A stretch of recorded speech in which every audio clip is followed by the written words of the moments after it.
Chaque fois que Nilda rentre chez elle, elle se souvient de la grâce de Dieu. Il y a quelques années à peine, sa maison de Salvador, au Brésil, a été détruite par un glissement de terrain causé par de fortes pluies. Ce n'était pas la première fois que son monde s'écroulait. Quand Nilda a donné naissance à son fils, Nathan, son mari l'a quitté. Nathan, à sa naissance, était atteint d'autisme et souffrait de paralysie cérébrale, ce qui fait qu'il est difficile de l'élever comme mère célibataire. Elle n'avait pas suffisamment d'argent parce que ce dont elle disposait lui servait à payer les frais médicaux et les traitements de son fils. Après le glissement de terrain, Nilda n'avait plus d'argent pour reconstruire sa maison. Sa foi en Dieu s'est effondrée lorsqu'elle est tombée dans une profonde dépression. Mais alors un membre de l'église a entendu ce qui était arrivé à la maison de Nilda et a lancé un appel à l'église lors d'une réunion.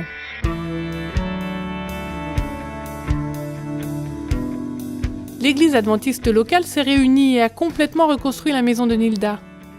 Ils l'ont même reconstruite à un niveau plus élevé qu'auparavant pour la protéger contre les inondations et les glissements de terrain. Ils ont également ajouté un deuxième niveau pour s'assurer qu'il y ait toujours un espace de vie sec pour Nilda et Nathan. Nilda se rend parfois au niveau inférieur où Nathan et elle avaient vécu auparavant. Cet espace lui rappelle des nuits pluvieuses où elle n'a pas dormi, tirant des seaux d'eau hors des chambres. Parfois, l'eau inondait assez haut pour atteindre ses genoux. Les meubles ont été détruits à maintes reprises. Mais la plus grande préoccupation de Nilda était que Nathan dorme bien. Elle se souvient d'avoir porté Nathan en haut de ses escaliers chaque fois qu'il devait quitter la maison pour ses traitements ou simplement pour acheter de la nourriture. C'était une époque où l'espoir de Nilda s'effondrait. Mais la compassion de sa voisine adventiste lui a redonné espoir.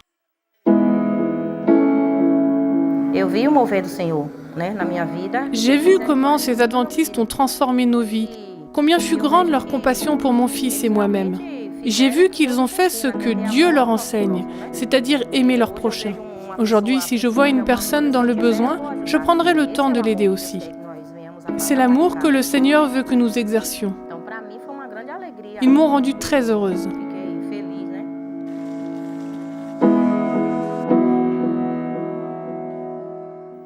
Aujourd'hui, la maison de Nilda affiche fièrement une pancarte sur laquelle on peut lire « Bâtisseur d'espoir, un projet de l'église adventiste du 7e jour ». La communauté a été tellement touchée par la générosité de l'église adventiste qu'ils ont commencé à lui rendre visite et à lui poser des questions à ce sujet. Les membres de l'église n'ont pas seulement reconstruit la maison de Nilda, Dieu les a aussi utilisés pour aider à reconstruire sa foi. J'ouvre mes portes à tout le monde. Ma maison est une maison de prière pour tous les membres de la communauté. Les gens viennent ici pour adorer et chanter. J'essaie de transmettre aux autres les changements apportés dans ma vie. L'amour et la compassion dont nous avons besoin les uns pour les autres. Nilda est passionnée par la transmission de l'Évangile. Elle dirige un petit groupe qui se réunit chez elle tous les vendredis soirs. À travers ce petit groupe, beaucoup de ses voisins ont donné leur cœur à Jésus.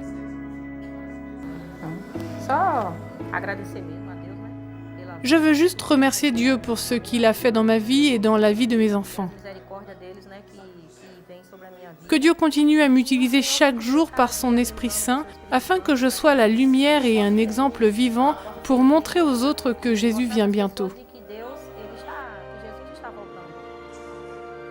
Ce trimestre, une partie de vos offrandes du 13e sabbat nous aidera à construire une église et un centre d'influence urbain à Salvador, où Nilda vit.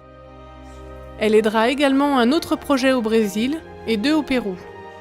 Merci de prier pour ces projets, car Dieu utilise des membres fidèles de l'Église pour toucher la vie et les cœurs des uns et des autres en Amérique du Sud.